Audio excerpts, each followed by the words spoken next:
కమ్మని ఈ ప్రేమ లేఖని రాసింది హృదయమే. ప్రియతమా నీ వచట కుశలమా నీ నిచట కుశలమే.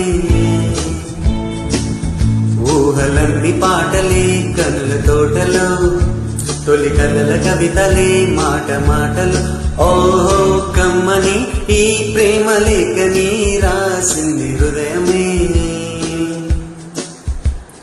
ప్రియతమా నీ వచట కుశలమా నే నిచట కుశలమే.